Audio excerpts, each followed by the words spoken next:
Alright, so in the blue, spawning on the bottom side of Tropical Mirage, this is Shadowfax, playing as the Odin once again. And on the other side, playing in the red, this is Thomas Shelby, playing as Loki. He actually took down Shelty, so that is really cool. Let's see if he can manage to take down the other Norse expert too. A little bit of an upset, I would say, against Shelty there. But it is a best of 3 and anything can happen. Tell me about this map. So all I know about it is actually that the green patches that you see is like the only place that resources are spawning. There are cliffs like Alfheim. Obviously nothing you can land on, but you know, cliffs nonetheless. And besides that, it's like medium to high hunt. Yeah, visually it reminds me a lot of Blue Lagoon. A little bit like Blue Lagoon, just no water, right? And there's some random pyramids. Oh, pyramid. That's random. Yeah. They're in the corner away from everything though, so it doesn't impact much. So do they block buildings, or like are there like a hill or something? Well, I can't click them, so that is strange for one. Okay. I don't know what's up with that.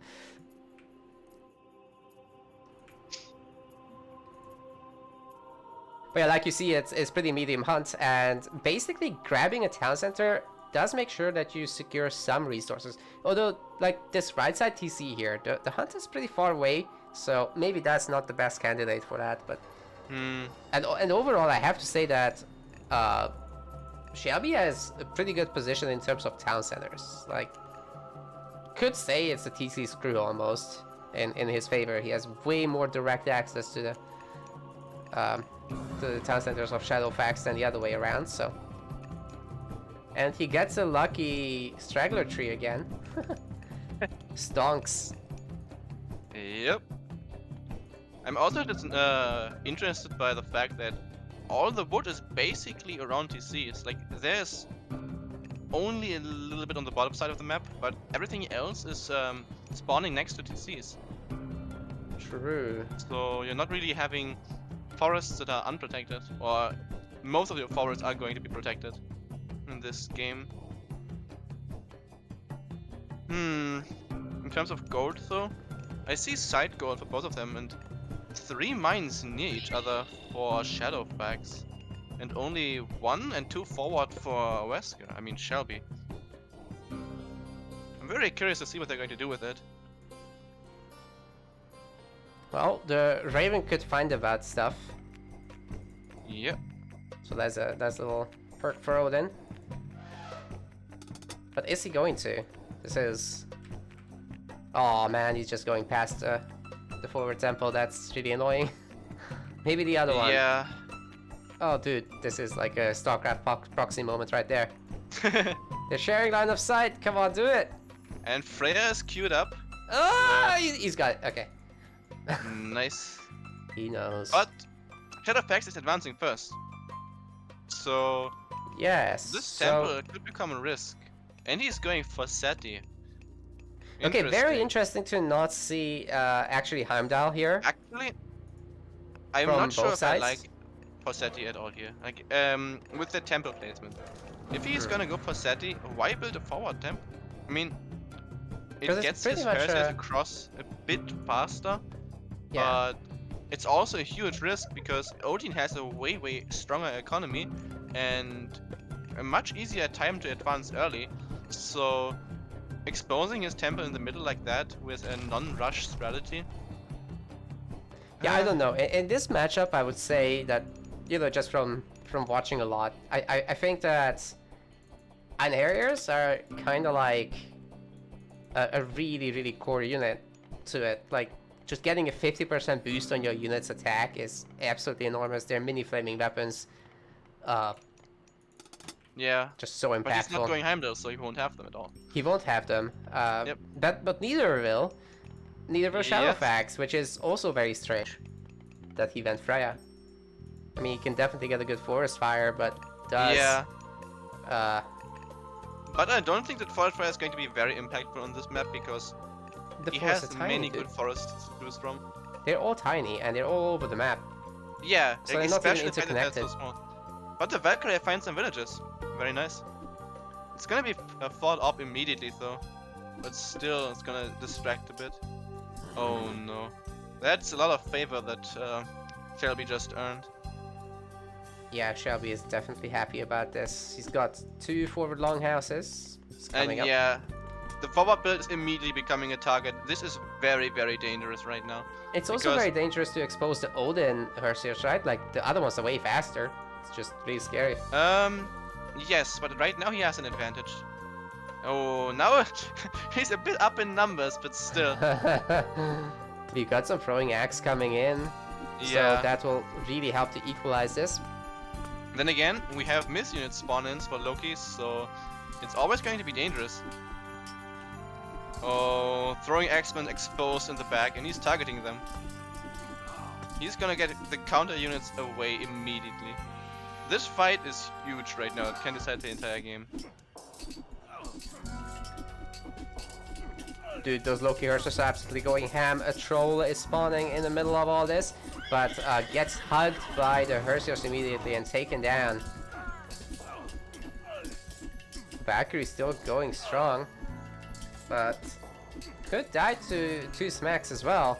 Honestly, Shadowfax's unit numbers are looking pretty good, man. Yeah. If he takes over that healing spring, it's pretty good.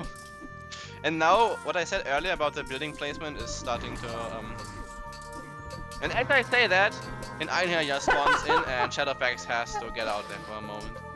Yeah. The damage buff is gonna fall off though, so he can fight again, but... Yeah, his forward build is becoming a massive target right now, and if he loses his base, the entire game is probably gonna be over immediately. So... It's actually just oh my god. Yep. That snowballed fast. Yeah. And this is exactly why I said that I was not happy to see this forward tempo.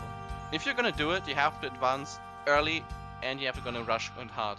But Shadowfax, he had 2 longhouses completed before Shelby even had his first completed. Like, he was lower by a lot. No, something went wrong there for sure, in terms of the timings. Because that's not supposed to look like that. But even so, like you said, Forsetti is kind of for a macro game, right? You're not gonna tease with that stuff. Not necessarily a macro game, but it's gonna be more about maneuvering, and you don't need a forward tempo for that. It was very, very greedy to get those extra few seconds in. And it did not pay off, we clearly saw that. So, if it was different, he could have just fallen back and his units would have been fine. But exposing his forward build. Yeah, and look at that favor graph actually post-game. Like, both players had a lot of favor there, but they just weren't able to spend it. Because there was nothing really valuable to get, right? But Einherjars, there's something you can add to that army and, you know, generate a lot of value. So there's just this idle resource here. Really unfortunate to see that.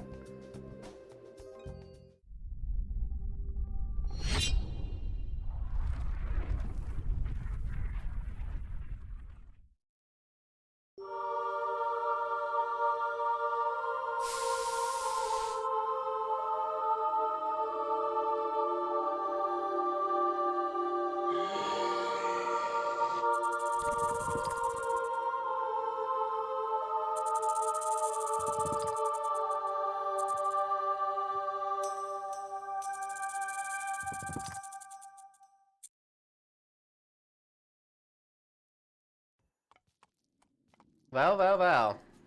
We're doing the same thing again, apparently. Yep. So that means that Shadowfax Odin against Loki. Just going with the trusty Odin, and he's done the oh, he's not done the goat trick this time around. Not wasting any time. Interesting.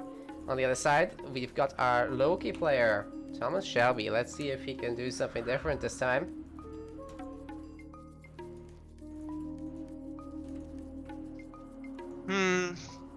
I'm not sure if I like this forward gold mine for Shelby. Very exposed. It is, but as long as he can be the aggressor, it's fine. Yeah, usually it's the case since you're Loki. But Odin, strong eco, early uptimes. He can easily send some raiding units there. And the TCs are not really guarding anything. Shelby has some backhunt covered by a TC, but that's about it. Everything else is out in the open. You could argue that his the front TC. I don't even know whose front TC it is. Like it's just in the middle. No, this is a pretty bad TC screw, yes. I would say, in favor of Shelby. So yeah, these TCs are clearly better access for Shelby. It's gonna be interesting how they're gonna fight for them if it gets to that point. Considering the first game was very quick. That was a pretty quick one. But yeah, Shadowfax better make this a quick one too, because TCs are rough. Long term, that could be a big problem. Oh, this Krayling actually gets really damaged, but he's Odin. It's fine. It's gonna heal back up. We've had some gold scouting, of course. Don't want to see any stuff unscouted in the corners. Yep. I really want to see Heimdall Geomarker. That's what I want here. Population relic. That's nice. Oh, really? Human soldier pierce armor. That's also really nice. Gets pretty good when you attack. Yep. Or against troll spawns and stuff. Ballista in the late game, I guess. Oh, we've got a... That's a really interesting position for the temple. Because it completely protects the Oathsark. There was a wall piece to prevent any harassment from happening as well. Yeah. And this time we're having Shadowfax build the forward temple. Last time it was Shelby. Did not work out. And this time we have Shelby playing on the defensive, but this temple is outside of TC range. There's usually a rule as Norse that you build your stuff in TC range because in comparison to other civs, it is really hard to rebuild. And we have a 312 click time for Heimdall. So that is very early, and yes, it will hit that's before... gonna be a Heimdall, and his temp is not even completed yet. Like Shelby is not even hadn't even started. It will hit long before any of that and he is stuff moving forward to get Hunt. Oh no, he's gonna see it with his villagers. He's just gonna say hi and leave. Oh shit. This is not looking good. There's a back hunt though. I think he knows about it. Unfortunately, there's no perspective. Oh no. Fog of War thing. He doesn't see it yet, but now he sees the high. Now he sees it, right? And he's going with Forseti. But yeah, he should see it. Oh no. Shelby is gonna be very unhappy in just a moment. Yeah, this and his temple push off the hunt exposed. So it's gonna probably go down very quickly too. Oh no. And there goes that. Hold on, there was actually a change to Undermine that it would affect longhouses. Do you know if it affects temples as well? I have no idea. Okay. That's a new change to me. I don't know how it works right now. But right now I am very scared for Shelby. This position is looking very dangerous.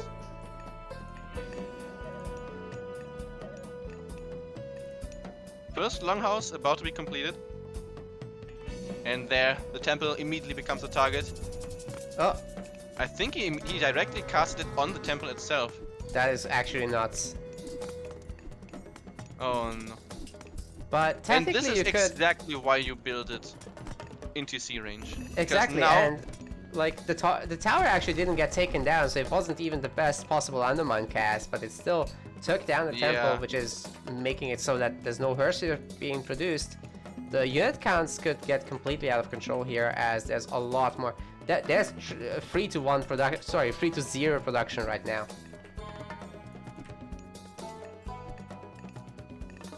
Oh.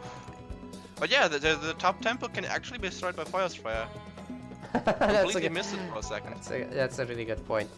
But I mean. But yeah, as Loki, not gonna matter anymore. I think. As Loki, that's not gonna happen. That's yeah. The unit advantage is so great right now, and this is the struggle of the North. if you lose your production buildings, rebuilding gets slower as well because you need your army for it. And now he's gonna scout for the hunt, and it looks like he's gonna find them in just a moment. Yeah, this is absolutely savage. Yeah. Although these herds here are really slow, and the villagers can kind of run away. Especially if you abuse like formation movement. Yeah, but killing is not the truly important thing. Pushing them off and denying them food is all that matters. That's good enough. Yeah, and they're gonna go to the other side, I guess. But is he though? He's actually getting the goats. I'm surprised he didn't go for the Aurochs at all. He could have tried to lure them closer to the base so he can like kind of safely gather them. Well, the Raven can see, so I'm not sure he could actually pull it off. Yeah. And this attack is not looking good at all for Shelby. No, a house is going to go down or not? Well, whatever, it gave him some favor. Die. As long as there's Einherjar flooding in, everything's good. Yeah. I wonder if he's gonna get the cattle upgrade for him. And Not this yet. gold, as I said at the start, is very exposed. The TC is not protecting it well. So fighting for this is gonna be very difficult, and he might just abandon it completely. What else is resources he's like? housed! Oh no. And he's gonna lose another house just now. Yeah. He's double housed. It is 75 against 50 population, and they're on equal resources at the moment. This is not a good sign at all.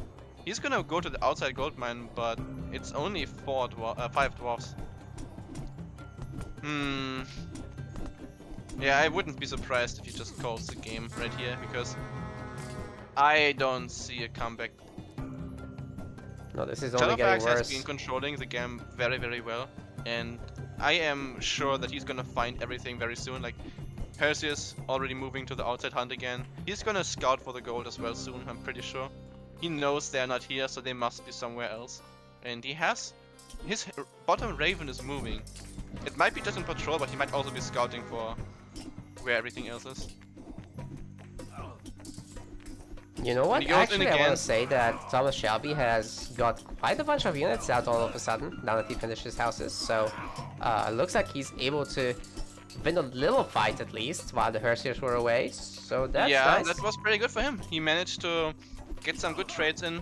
Well, is it possible to recover? There's only like 10 population difference.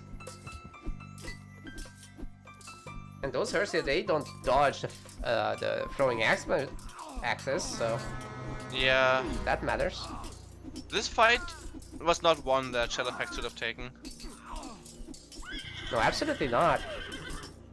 And now I think he's paying for it. We've got a hell of a comeback here, especially with the Valkyrie spawn. And we're having this, a repeat of what happened in the first game, where the production is exposed. And if he can manage to delay this, it can do a lot of damage. But the army is already looking even again, so I don't think he's gonna snowball from it. No, I wouldn't say it's a snowball, man, but it is a comeback, and he has a chance now. He did not before. So this is pretty impressive. Looking like an even game again. But he's housed, so I guess there goes the lead. But then again, it's getting a raid in. Perseus finds a spy. Ooh, that's hot. And you know what? That could actually spawn another myth unit if he's lucky, so...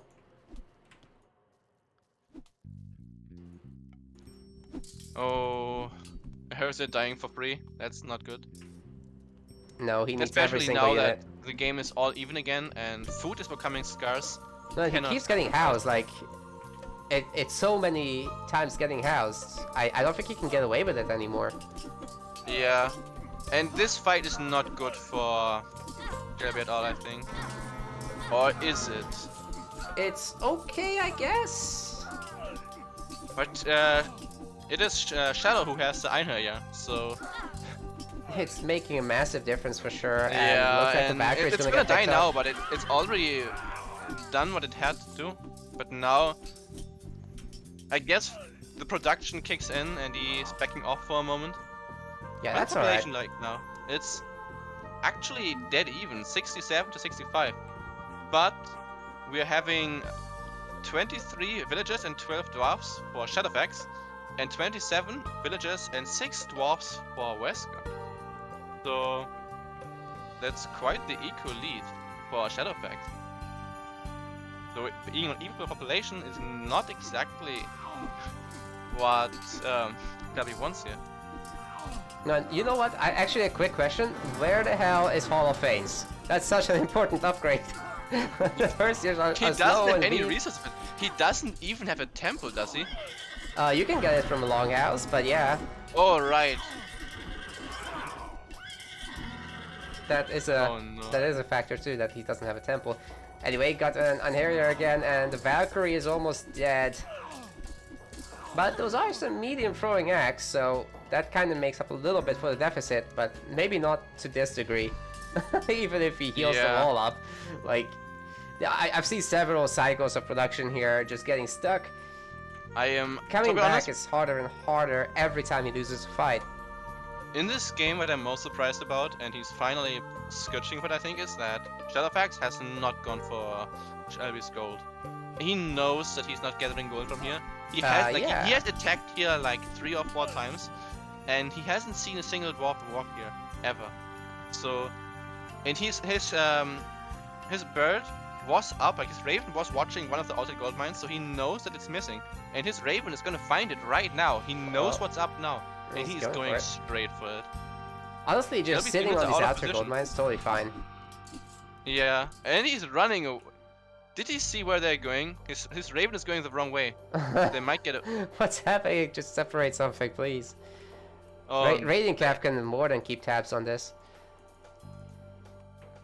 It looks like the dwarves are escaping, and while that is happening, Shelby is picking up some houses. That is a good move as well, especially if he can get that Einherjar kill. That would be a really nice pickup, once again helping him equalize the situation. Actually, Shadowfax has gotten housed due to the house kill, obviously. He's had all of them before. Look at the Ulfsark finding the dwarves. Nice. Now he sees them. One of them is on 1 hit points. And he doesn't attack it. Too bad. He's immediately coming back.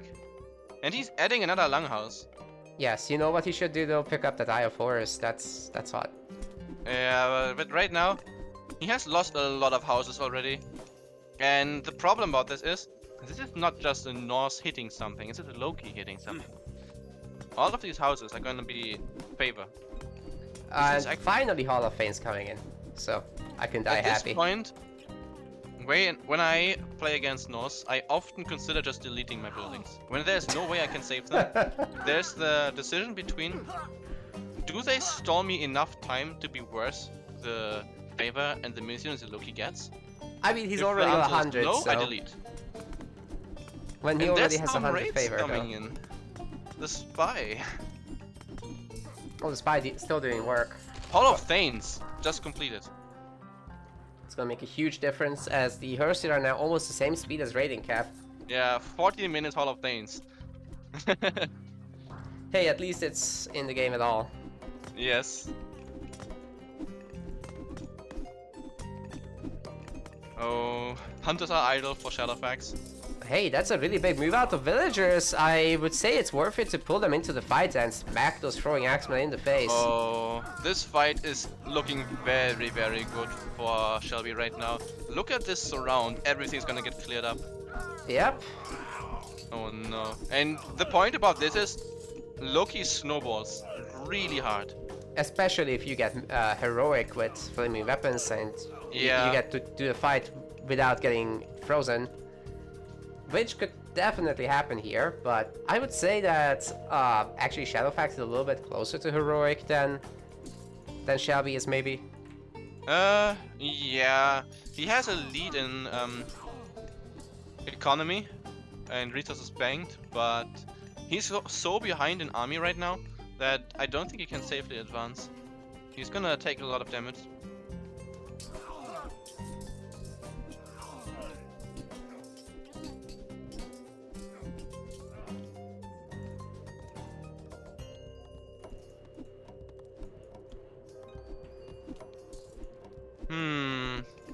What can Shadowfax do here? Well, Looks like he's going straight for his gold mine. The gold mine's almost empty though, but still, this is going to hurt. There's so much here. if he can remax and go heroic, that's pretty good, but getting the Vills caught like that, I'm not sure that's very likely anymore. Yeah.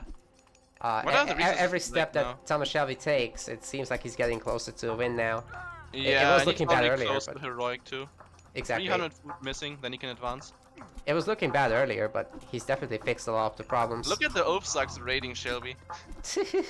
He's just making single Ulfsax, like he's just auto-queuing single Ulfsax into this, and it's causing a lot of idle time. This is a really good move. Like, it looks like you're just throwing Ulfsax away, but you're gaining so much more from it than you lose. But on the other hand, he's still getting raided by these Hersiers. Currently, picking up throwing X-Men, but the villagers are next. Dude, there's 2 Valkyries there, there's no way these villagers can fight that. Yeah. But on the other hand, Shelby still fighting against Ulfsax. They're both trading blows here. But Shelby is just everywhere right now. Like, look at the map. Red dots everywhere. Yeah, Shadowfax knows he's not gonna... And that's a game. He's not gonna stall this. That's 1-1. After a very, very quick and one-sided first game, we have an even game again. Look at that units killed. 122 versus 71.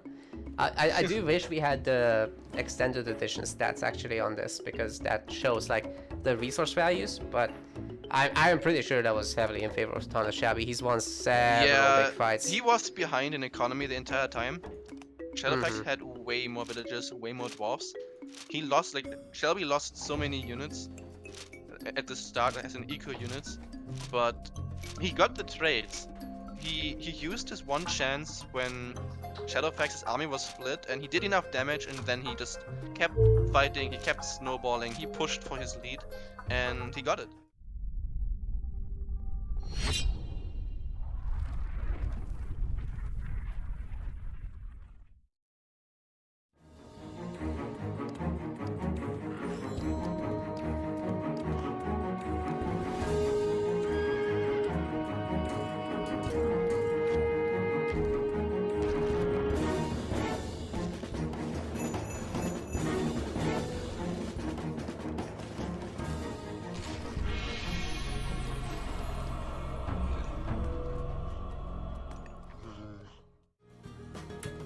As I was saying, in the blue, we have got Shadowfax playing as Poseidon, and on the other side, in the red on Mediterranean, Thomas Shelby is playing as Kronos this time.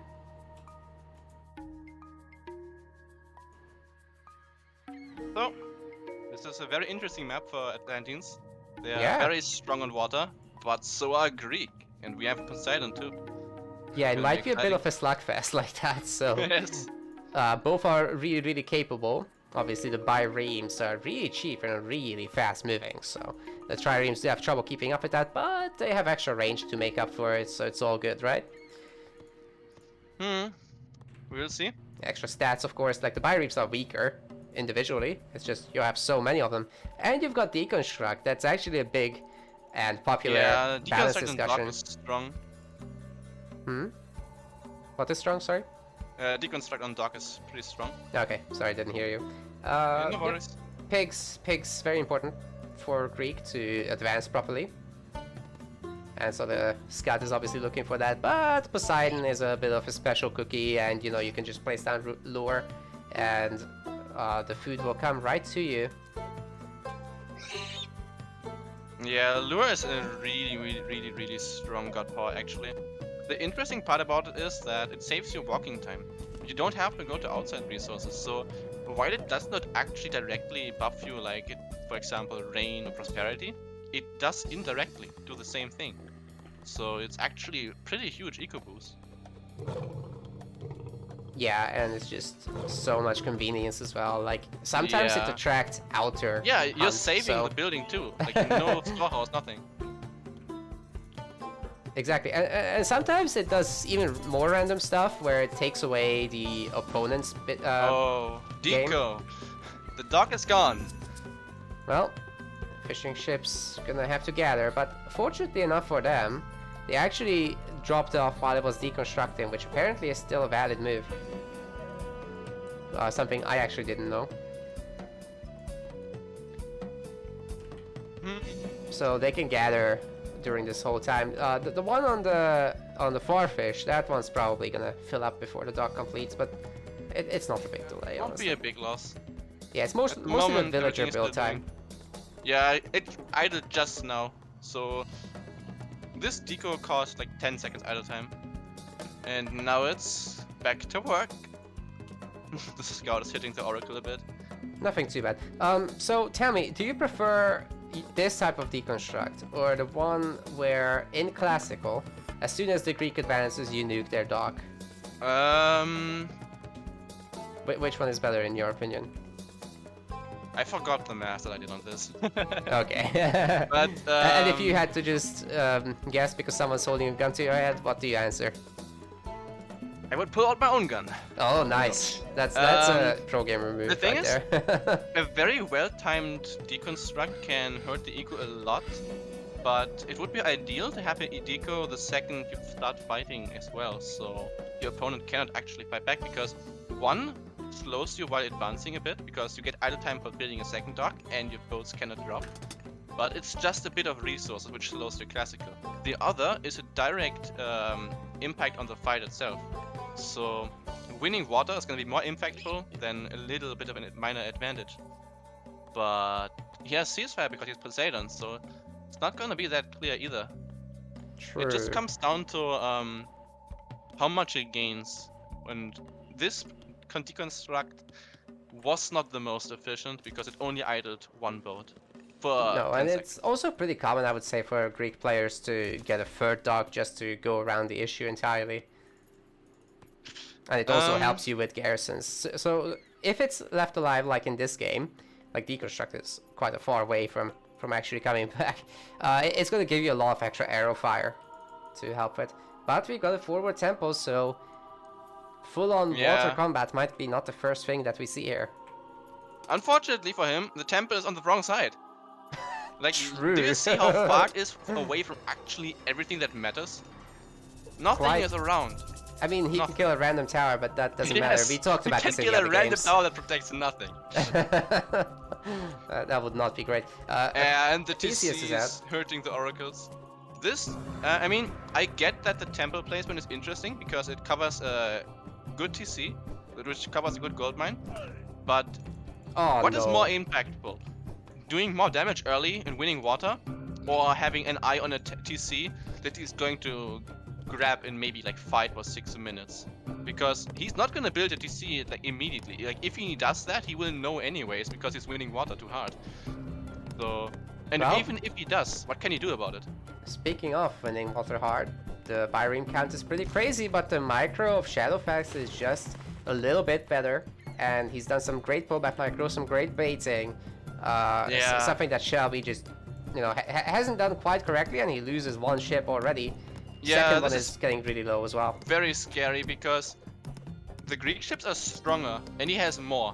So it should be definitely the other way around in terms of numbers, and it is now. But so that's good. Right now he just lost some boats, but 4 of Shelby's ships are very hurt. So yeah, that could be a big numbers are set of chain kills. Not. They're lying to you a little bit. And Theseus is also kicking the Oracle's butt, so he'll be quite safe at home as well. Yeah, and Theseus is killing off the Oracles. So that aggression is gone. Nice. I would have thought he would run away, but okay. Yeah, and now we have... how many boats do post players have? How many of them are working? We are having 7 boats for Shelby and 7 for the Greek. Completely even. And all of these boats are very efficient, very good. So right now, nothing is actually happening on water yet. They're just trading blows, but the economy has not been impacted by it yet.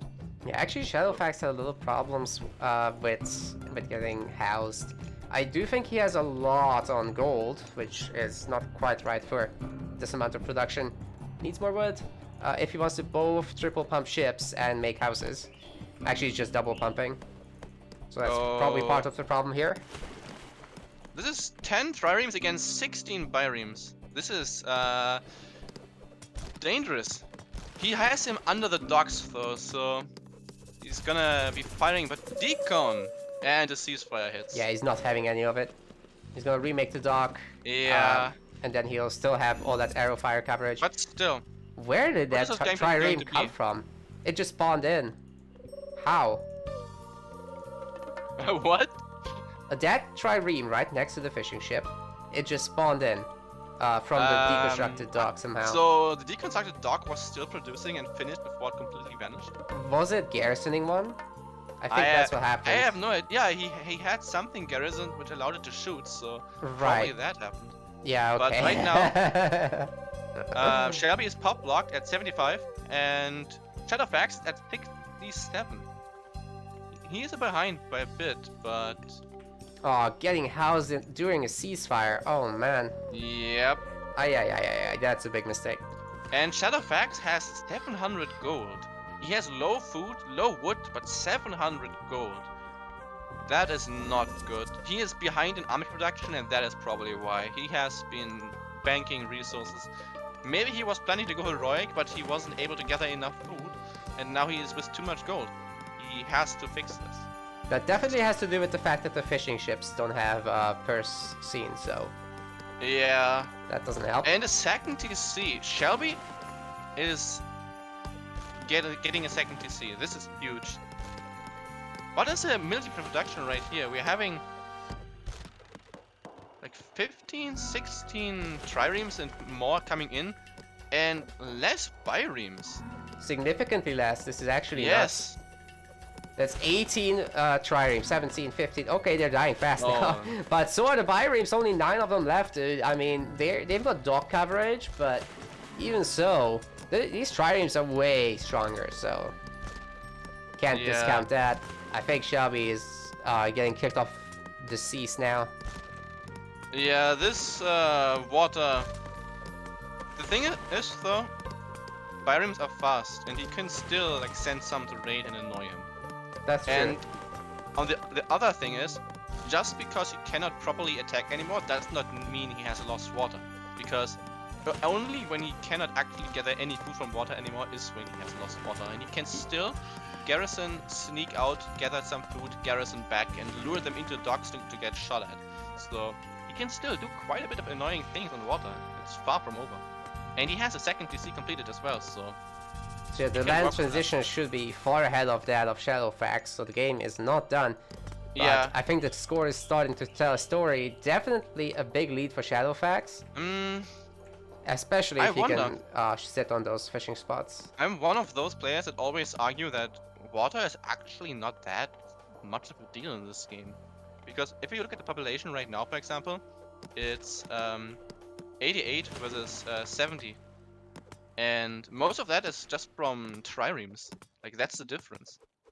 When you take it out of the equation, the fishing boats are inefficient eco units, and Shelby had built them first. So when it comes to the actual economy, they are not that far apart. And the boats are going to be worse and worse over time. Yeah, that's true. At some point, they just don't really generate you any value unless you actually kill the docks. Yeah.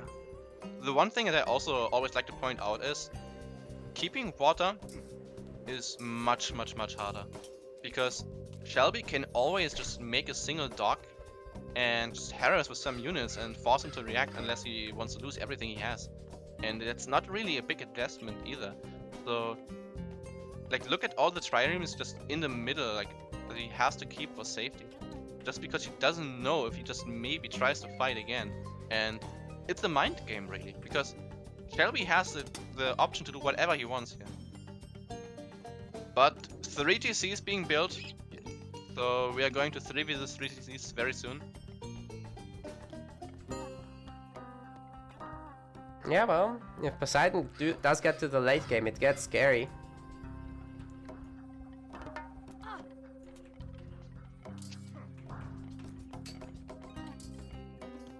but still, Heroic Age is a long ways away. Doesn't have that many villagers on gold yet, but he does have Persine on the ships now, the fishing ships, and their count is rising a little bit. So that is one thing you can do when you win the water. You just treat the docks as an extra town center, and you spend some of your wood and you gain some. You reap the benefits. The one thing you should definitely do is to squeeze as much of an economy out of it as possible. Yep. And he definitely has some of it. I mean, he has an equal lead at the moment. I'd really like the walling, by the way, to stop any raids from happening. It's not like the Terma are gonna attack a TC, so that's a perfectly fine defensive bastion there. And to give it an accurate feedback on the current economy, we are having 50 villagers for Shadowfax and 12 fishing boats versus 21 citizens. He has 6 living boats, but they're not working, so they don't really count. True. So that is their current economy, actually. I have to actually point out that Shelby actually doesn't have a lot of economic upgrades. He only has Plow. So he's working on Pickaxe now, and I suppose it's honestly he'll odd get... to see because he has only 3 farms. Well, yeah, not that that's useful how you yet. get it. And he's working through this wall. Or not. Turned back around. Oh, the ships are here. Oh, yeah. Yeah, why does he break through here? He can just go through the top. But it's open, there's a gap. That's what I didn't see. So that's why he goes there. Yeah, I guess he's gonna attack the gold. This is gonna hurt. Oh, the villagers are helping the Hippicons. Is that enough? There's this is gonna fight off very easily, honestly. The villagers are very, very strong against Thomas. Thomas rely on their multiplayers, and they do not have anything against villagers. Damn, he got absolutely wrecked. Holy shit. Yep. He had some catapulters, but at the end of the day, villagers are OP. So, there goes that raid. And the Prometheans are trying to destroy the wall. But still, he's just killing some villagers. He's forcing a lot of idle time, so this is not a bad trade at all. The thing about these trades is, I always like to view them like eco upgrades. You invest resources to get a proportional difference for your opponent, and you lost some units, but it's like an upgrade. You're gonna have more eco in comparison, and after some time, the difference will pay off, and you'll have a lead. So, well, to be honest, behind this, it's not like Shelby didn't gather resources, so he's gonna be able to make the mythic jump pretty quick. And also he's almost heroic now, so sea chips should be coming out in a moment, and that should retake the water. But Aphrodite is coming in as well for Shadowfax, so it's not like he can't do anything. Yeah, this is gonna be very explosive in a moment. Many things can happen here. But yeah, he has water, but his food economy is very non-existent. It's not enough at all. I have to say, this little Hippicon raid is so good too. Yeah. That's pretty nice. Get the citizen. Or not! Can it escape? Oh, he gets it the last second. Yeah, and now he's gathering with 3 fishing boats again. It's something. Yeah. Probably go mythic from here. Considering that he traded it for land TCs. Oh, another raid and forced to garrison. Okay, we've got Atlas. I have to say I'm confused. Wouldn't Vortex be significantly better on a map like this? Like, you're gonna go late, right? Well, it follows the same logic of kill the army, win the game, flood through. So, yes, with Vortex you can just dodge the army and be somewhere else and he'll follow you, but if he doesn't have an army, you don't have to run away. You can just win. I guess.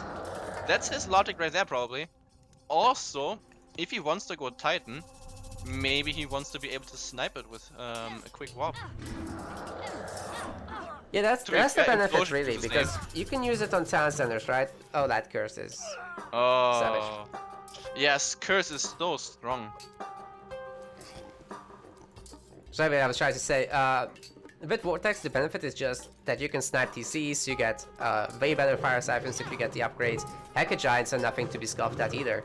And, you know, Vortexing around, like, just twice to snipe 2 town centers. For sure.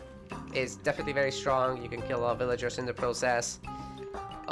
You keep a third for a Titan, something like that.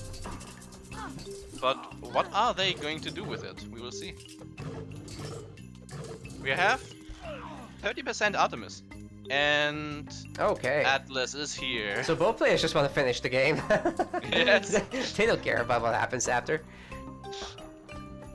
Population is actually quite a bit in favor of